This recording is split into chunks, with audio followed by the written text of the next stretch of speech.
बचपन में दादी जी दादाजी से हम लोग काफ़ी स्टोरीज सुनते थे। लाइक वो स्टोरीज ऐसी होती थी, कुछ हॉरर होती थी, कुछ कॉमेडी होती थी, बट जितनी भी हॉरर स्टोरीज थी वो हमें बहुत ज़्यादा पसंद आती थी। इनफैक्ट मैं भी ऐसी स्टोरीज बहुत ज़्यादा सुना करता था। सो बचपन ऐसे ही निकल जाता है। बट जो बचपन में कुछ स्टोरीज ऐसी होती है जो अगर हम खुद पे लेके देखें तो वो हमें हिला के रख देती है। सो आज का इंसिडेंट जो है वो भी एक काफ़ी पुरानी स्टोरी है, जस्ट राजस्थान में एक गाँव है वहाँ से हुई है। सो हाय, क्या हालचाल? आई होप कि जैसे भी होंगे बहुत सही होंगे। ये मोहित की स्टोरी है एंड मोहित एक गांव से बिलोंग करता है एंड इनकी फैमिली में इसके डैड होते हैं एंड इसकी मॉम होती है एंड इनकी एक दादी जी होती है। सो मोहित की उस टाइम पे एज 7 साल की थी। मोहित के जो डैड थे वो वहीं पे गांव में एक शॉप कर रखे थे, जो शॉप चलाते थे किराना की। गांव में कोई फैसिलिटीज नहीं थी, लाइक कोई भी हॉस्पिटलाइजेशन नहीं था, कुछ भी नहीं था। इसी बीच में गाँव में एक इंसिडेंट होता है जो कि काफ़ी ज़्यादा भयानक होता है। एक घर में एक लेडी थी जो बस खाना बना रही थी एंड खाना बना रही थी चूल्हे पे एंड उसी टाइम पे पता नहीं कैसे उसके जो कपड़े होते हैं वो आग पकड़ लेते हैं एंड ये आग इतनी भयानक होती है कि वो पूरे उसके कपड़े जला देती है। एंड ये जब कपड़े जलते हैं वो काफ़ी अपने आप को छुड़वाने की कोशिश करती है, बट वो इसमें बिल्कुल भी सक्सेस नहीं हो पाती एंड वो आग है वो उसको पूरी जला के राख कर देती है। गाँव में जब सबको पता चलता है तो गाँव वाले उसे काफ़ी कोशिश करते हैं कि बचाने के लिए लेके जाए, बट टाइम इतना बचा नहीं था कि वो दूसरे सिटी में जाके उसका इलाज करवा पाए एंड उसकी वहीं पे डेथ हो जाती है। फैमिली वाले सभी आते हैं एंड सभी मिलके उसका अंतिम संस्कार करते हैं एंड बाकी जो फॉर्मेलिटीज़ है वो सारी पूरी करते हैं। एंड इसी बीच में जो मोहित की मॉम होती है एंड मोहित की जो दादी जी होती है वो वहाँ पे जाती है, वो भी सारी फॉर्मेलिटीज़ में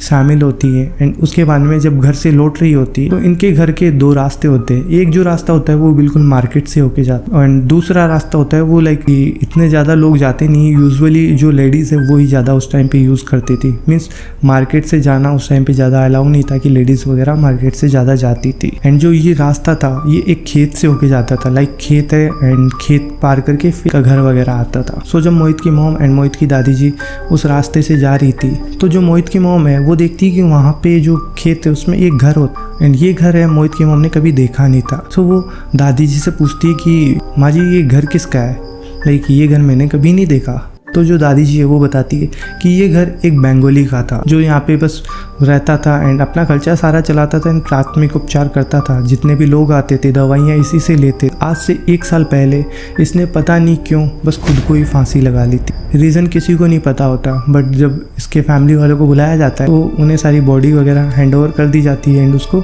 वहीं पे बात को ख़त्म कर दिया जाता है। बट उसके बाद में इस घर में कोई नहीं रहा, ये हमेशा से अबंडेंट पड़ा, ऐसा बोल के ये दोनों घर के लिए निकल जाते, घर पे आते हैं एंड उसके बाद में जो भी इनका काम होता है वो सारा फिनिश करते हैं। वो दिन इनका निकल जाता है एंड नेक्स्ट डे पे जब मोहित का डैड एंड मोहित की जो मॉम है ये दोनों उठते हैं एंड उस टाइम पे ये लोगों का टाइमिंग ये होता है कि 5 से 6 बजे के करीब गांव में हर कोई उठ जाता था। इस टाइम पे इनका क्या रूटीन होता था कि इनकी जो दादी जी थी वो हमेशा सुबह उठ के योगा किया करती थी या फिर जो भी उनका काम रहता था लाइक एक्सरसाइज वगैरह वो सारा किया करती थी सुबह जल्दी उठ के। इस दिन क्या है, जो दादी जी है वो उठी नहीं है, मतलब मोहित के जो डैड है उनको दादी जी कहीं पे दिखती नहीं है एंड ना उसकी मॉम को दिखती है। ये दादी जी के रूम में जाते हैं तो देखते कि घर पे तो दादी जी है ही नहीं, लाइक ये पूरे घर में ढूंढते हैं बट इनको दादी जी कहीं पे नहीं दिखती। बाहर निकलते हैं एंड चारों तरफ देखते हैं, चारों तरफ आवाज़ लगाते हैं बट दादी जी कहीं नहीं होती।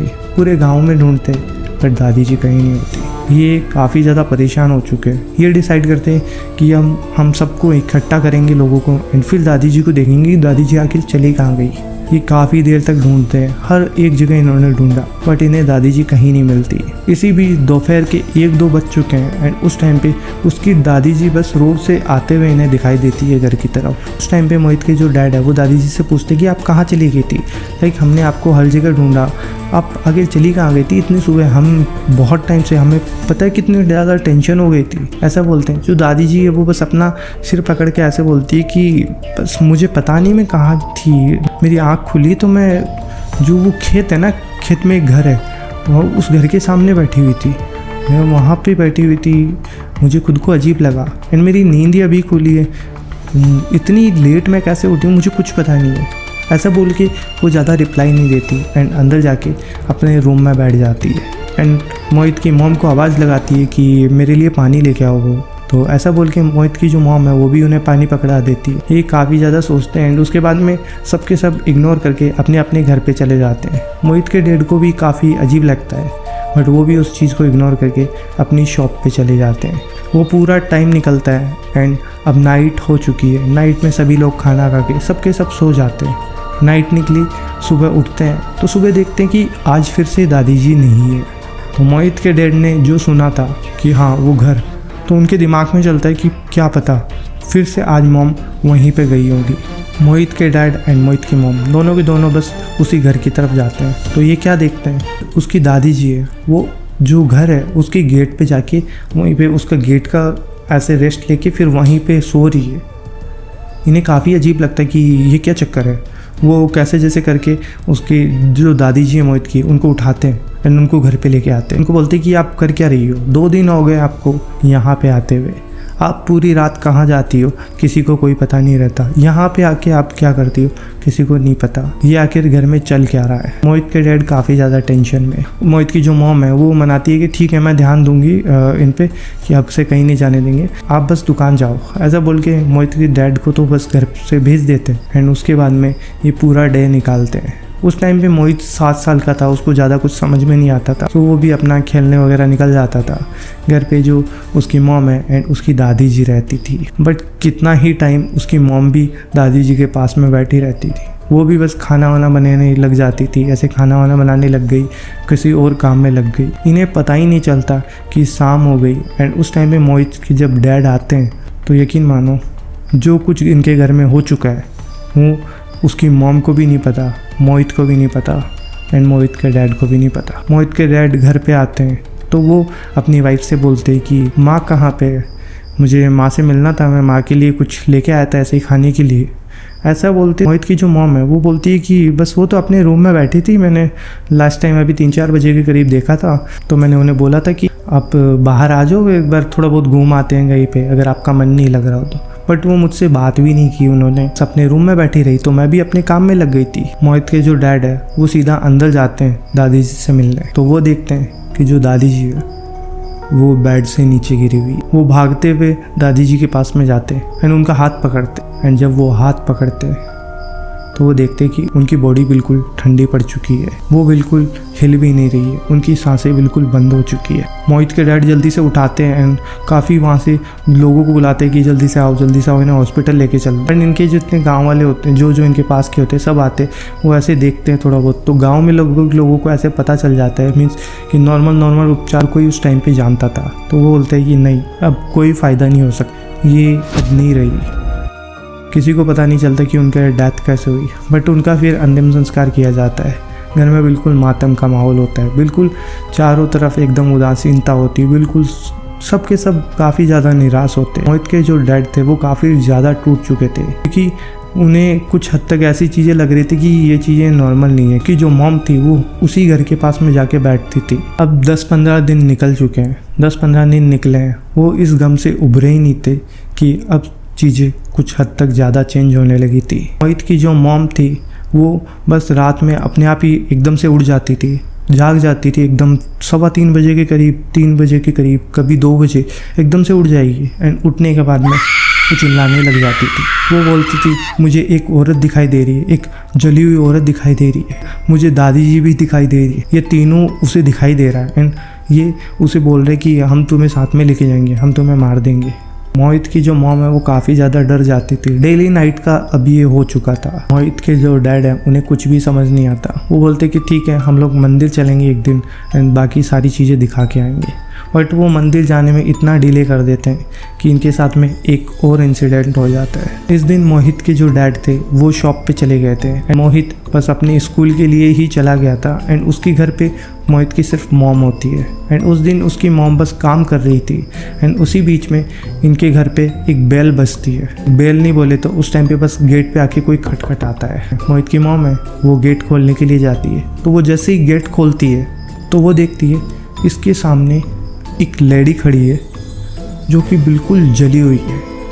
लाइक उसके बिल्कुल बाल हैं ही नहीं एंड वो बिल्कुल उसका फेस जला हुआ है, उसके कपड़े आधे जले फटे हुए हैं, वो इतनी क्रीपी लग रही है।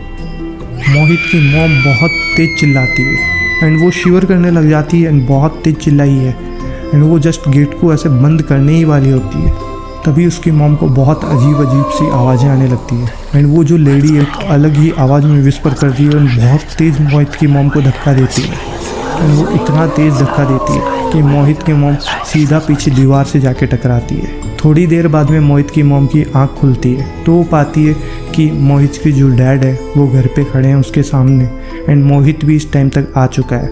मोहित रो रहा है एंड उसके डैड कैसे जैसे करके उसकी बैंडेज कर रहे हैं। उसके बाद में मोहित की मॉम से पूछा जाता है कि घर में आपके साथ में क्या हुआ जिसकी वजह से आप यहाँ पे गिर गई एंड बेहोश हो गई। उसकी मॉम है वो उसके डैड को बताती है कि मुझे घर में जब मैं काम कर रही थी उसी बीच में गेट पे कोई मुझे एक लेडी दिखाई देती है जो जली हुई काफ़ी भयानक है एंड उस टाइम पे मुझे घर से काफ़ी अजीब अजीब सी आवाज़ें आने लगी।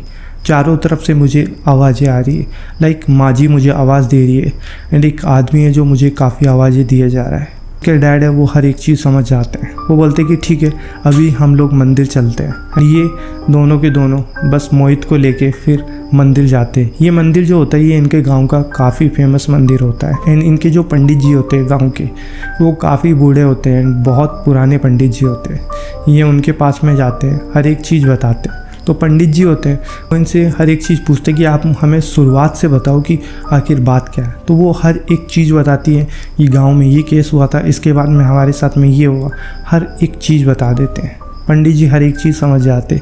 वो बोलते हैं कि आप जब वहाँ से निकले थे घर से जिस घर में वो सब इंसिडेंट्स हुए थे वहाँ से जब आप निकल के फिर उस खेत से आ रहे थे आप में इंटरेस्ट बहुत ज़्यादा था कि आप उस घर के बारे में जानें।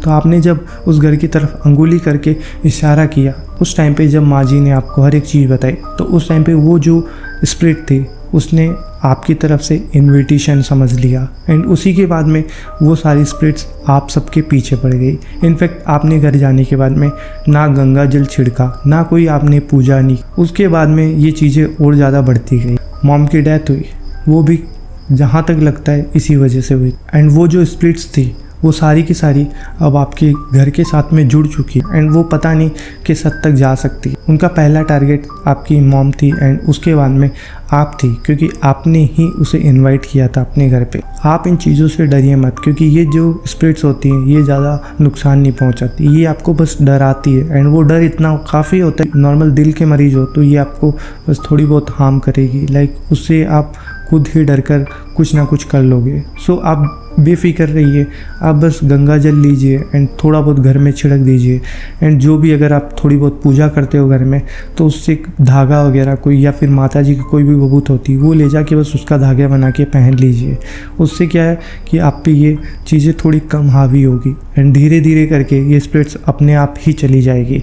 आपको बस इन चीज़ों पे ध्यान नहीं देना। एंड मोहित की फैमिली बाद में यही करती है, वो ज़्यादा इन चीज़ों पे ध्यान नहीं देते।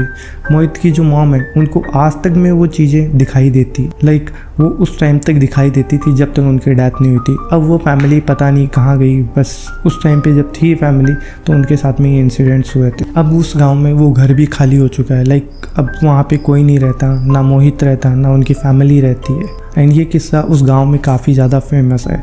सो इसीलिए मैंने आपको ये स्टोरी सुनाई।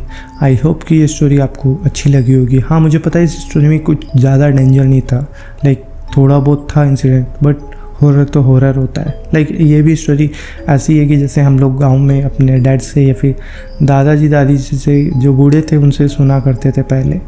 सो ऐसी ही स्टोरी है। आई होप कि आपको काफ़ी अच्छी लगी हो।